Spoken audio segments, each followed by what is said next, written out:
यहाँ पे हिस्ट्री का टेस्ट नंबर 5 देखता हूँ, राइट। थोड़ा सा डिले हो गया इसके लिए, तो मैं यहाँ पे बोलता हूँ कि जो टेस्ट नंबर 5 है वो मैं यहाँ पे करा रहा हूँ, राइट। और 6वां पेपर, उसके बाद मैं आपका साइंस का पेपर लेके आऊँगा, साइंस और भी जो सब्जेक्ट रहेंगे उसका भी लेके आ रहा हूँ जस्ट अभी, ठीक है। तो देख सकते हो पहला क्वेश्चन यहाँ पर बोल रहा है निम्नलिखित कथनों पर विचार कीजिए, राइट। निम्नलिखित कथन यहाँ पे इसको विचार करना। वैदिक ग्रंथ में कांसे को श्यामा या कृष्ण अयस कहा गया है, पहला स्टेटमेंट आपका ये है। दूसरा स्टेटमेंट है शतपथ ब्राह्मण में हल संबंधी अनुष्ठान का उल्लेख है। शतपथ ब्राह्मण है जो, उसमें हल संबंधी अनुष्ठान है उसका उल्लेख किया गया है। तो इसमें बताना है कौन सा स्टेटमेंट आपका करेक्ट है, ठीक है। तो पहला स्टेटमेंट आपका क्या है, गलत है, ये यहाँ पे इसका उपयोग नहीं किया गया, बल्कि जो शतपथ ब्राह्मण का उपयोग हमारा हल संबंधी अनुष्ठान का उल्लेख यहाँ पर किया गया। तो दूसरा स्टेटमेंट क्या है यहाँ पर करेक्ट है, पहला स्टेटमेंट क्या है, गलत है। तो यहाँ पर बी इसका करेक्ट आंसर होगा। अगला देखते हैं, वैदिक काल की प्रमुख फसलें जो आपकी व्रीहि है उसका संबंध किससे है, ठीक है। तो आपको यहाँ पर ये बताना है। तो वैदिक काल के संबंध जो आपकी व्रीहि फसल है उसका संबंध है आपका जो चावल है उससे संबंध है, ठीक है। तो करेक्ट आंसर इसका ए होगा यहाँ पर। ये वैदिक काल में पूरा पढ़ा चुका हूँ, काफ़ी इंपॉर्टेंट है, वो आप जाके लिंक मैं डिस्क्रिप्शन में इसका लिंक डाल दूंगा वैदिक काल का, तो वहाँ पे जाके आप नीचे उसको देख सकते हैं, ठीक है। काफ़ी इंपॉर्टेंट वीडियो, ज़्यादा ओनली फैक्चुअल पॉइंट वहाँ पर दिया हुआ है, राइट। तो वो जाके देख सकते हैं, ठीक है। तीसरा क्वेश्चन देखते हैं। तीसरा क्वेश्चन यहाँ पर है निम्नलिखित कथन है उसको सुमेल करना है, ठीक है, मैचिंग करनी है। यहाँ पर अथर्ववेद है, ऋग्वेद है, यजुर्वेद है, सामवेद है।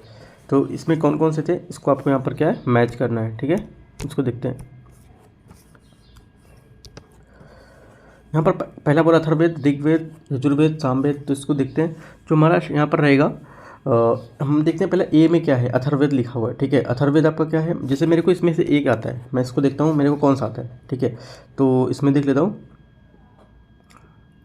इसमें मेरे को आता है जो ईश्वर की महिमा है वो ऋग्वेद से ली गई है, ठीक है। तो इसमें देखते हैं बी का वन और कहाँ कहाँ पर है। बी का वन, क्योंकि मुझे कंफर्म पता है 100% श्योर है कि इस यहाँ पर है, तो बी का वन इसमें है और कहीं बी का वन है ही नहीं। तो हमारा करेक्ट आंसर यही हो जाएगा, ठीक है। क्योंकि मुझे एक आपको जो पता होना चाहिए, जैसे मैंने मैच किया, आपको श्योर पता होना चाहिए, 100% वो पता होना चाहिए ये करेक्ट होगा, तो आप यहाँ से करेक्ट मैच कर पाएंगे, ठीक है।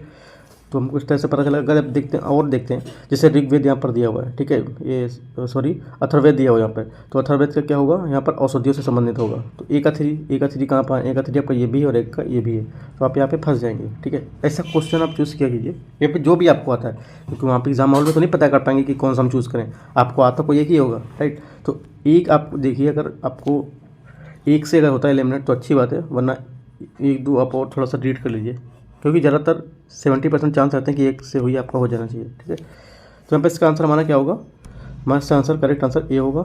ए का 3, ए का 3, बी का 1, सी का 2 और डी का 4, ये इसका आंसर होगा, ठीक है। अगला देखते हैं चौथा नंबर क्वेश्चन। चौथा नंबर क्वेश्चन यहाँ पर वैदिक काल के द्विज जो परंपरा शामिल होते थे, वैदिक काल के द्विज जो परंपरा थी, परंपरा में शामिल होते थे कौन, ब्राह्मण, क्षत्रिय, ब्राह्मण, वैश्य शूद्र या ब्राह्मण, क्षत्रिय, वैश्य, तीनों। तो यहाँ पे इसमें बताना है कौन सा स्टेटमेंट सही है, ये कौन इसमें शामिल होते थे, आपको यहाँ पर ही बताना है। तो करेक्ट आंसर इसका होगा ब्राह्मण, क्षत्रिय, वैश्य, तीनों यहाँ पर ये शामिल होते थे, ठीक है। वैदिक काल अच्छे से पढ़ लेंगे, वहाँ पर भी मैंने वैदिक काल वीडियो बताया था कि इंपॉर्टेंट टॉपिक है वैदिक काल, ठीक है, पढ़ लेना है वहाँ पर जाकर। उत्तर वैदिक कालीन राजनीतिक व्यवस्था के संबंध में निम्नलिखित कथनों पर विचार कीजिए। उत्तर वैदिक काल है उसके बारे में यहाँ पर पूछा, बताया, मतलब बताना है आपको। वाजपेय यज्ञ का संबंध रथ दौड़ से है, पहला, ठीक है। सेकंड, इस काल में राजा के पास कोई स्थायी सेना नहीं थी। थर्ड है, उत्तर वैदिक काल में सभा और समितियों ने अपना स्थान सुनिश्चित किया तथा सभा में स्त्रियों का प्रवेश निषिद्ध हो गया। इनमें से कौन सा स्टेटमेंट करेक्ट है आपको ये बताना है, ठीक है। स्टेटमेंट देख लेते हैं क्या पूछा है इसमें, स्टेटमेंट कौन सा करेक्ट है ये पूछा है, ठीक है। तो 5वें नंबर में हमारा तीनों स्टेटमेंट करेक्ट हैं, राइट। इसको देख लेते हैं एक बार फिर से, ये तीनों बातें क्या हैं, हमारे उत्तर वैदिक कालीन की जो राजनीतिक व्यवस्था है तीनों के बारे में क्या सही बातें बताई गई हैं। तो हमारा क्या होगा, डी इसका करेक्ट आंसर होगा हमारा 5वें का, ठीक है। छठा नंबर क्वेश्चन देखते हैं। छठा नंबर क्वेश्चन है उत्तर वैदिक काल में निम्नलिखित में से किनको आर्य संस्कृति की धुरी समझा जाता था। आर्य संस्कृति की धुरी किसको समझा जाता था उत्तर वैदिक काल में, आपको यहाँ पर बताना है। स्टेटमेंट है कौशल विदे, कुरुपंजाल, अंग मगध, मत्स्य सूरसेन। तो यहाँ पर इसका आंसर आपका होगा अंगद और मगध, ये आपका अंग मगध, ये आपका करेक्ट आंसर सी होगा यहाँ पर, ठीक है। 7वां नंबर क्वेश्चन देखते हैं। वेद त्रय में निम्नलिखित में से कौन सा वेद शामिल है, वेद त्रय में निम्नलिखित में कौन सा वेद शामिल है, आपको यहाँ ये बताना है। तो करेक्ट आंसर हमारा सामवेद, यजुर्वेद और ऋग्वेद, यहाँ पर ये शामिल होंगे। ये मुझे थोड़ा सा याद था तो इस वजह से मैंने डायरेक्ट यहाँ पे आंसर आपको बता दिया, सामवेद, यजुर्वेद और ऋग्वेद इसका करेक्ट आंसर होगा, राइट। 8वां नंबर क्वेश्चन देखते हैं यहाँ पर। ये 8 नंबर क्वेश्चन है,